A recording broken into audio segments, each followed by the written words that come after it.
Sir, ಈಗ ಇವತ್ತ ಜಯಪ್ರಕಾಶ್ ಹೆಗಡೆ ಅವರು ವರದಿಯನ್ನು ಕೊಡ್ತಾ ಇದ್ದಾರೆ. ವರದಿಯ ಸಲ್ಲಿಕೆ ಆಗತ್ತೆ. ಮುಖ್ಯಮಂತ್ರಿಗಳ ಸಾಹೇಬರು ಈಗ ಅವರಿಗೆ ಟೈಮನ್ನು ಕೊಟ್ಟಿದ್ದಾರೆ. ಆ ವರದಿ ತಗೊಂಡು ಇವತ್ತು ಮುಖ್ಯಮಂತ್ರಿಗಳ ಸಮ್ಮುಖದಾಗ ವರದಿಯನ್ನು ತೆಗೆದುಕೊಳ್ಳುವಂಥ ಕೆಲಸವನ್ನು ಮಾಡ್ತೀವಿ. ಸರ್, ಈಗ ಮೊದಲು ವರದಿ ತಗೊಂತೀವಿ. ಇವಾಗ ವರದಿ ತಗೊಂಡ ಮೇಲೆ ಮುಖ್ಯಮಂತ್ರಿಗಳು ಅದ್ರ ಬಗ್ಗೆ ಸವಿಸ್ತಾರವಾದಂತ ವಿಚಾರವನ್ನು ಪ್ರಸ್ತಾಪ ಮಾಡ್ತಾರೆ.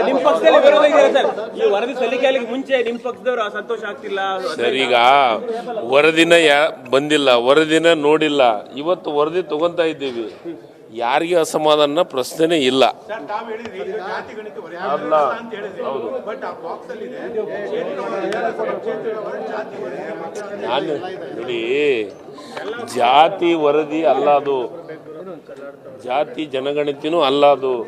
ಅದು ಶೈಕ್ಷಣಿಕ, ಸಾಮಾಜಿಕ, ಆರ್ಥಿಕ ಸಮೀಕ್ಷೆ ಅಂತಾನೆ ಆದೇಶ ಕೊಟ್ಟಿದ್ದು.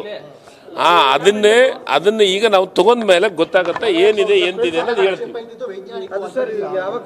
ಸರ್, ಈಗ ಯಾರು ಓದಿದ್ದಾರೆ ಅದನ್ನು ಅಲ್ಲಲ್ಲ, ಯಾರು ಓದೇ ಇಲ್ಲ, ಅದ್ರ ಬಗ್ಗೆ ಚರ್ಚೆನೇ ಆಗಿಲ್ಲ.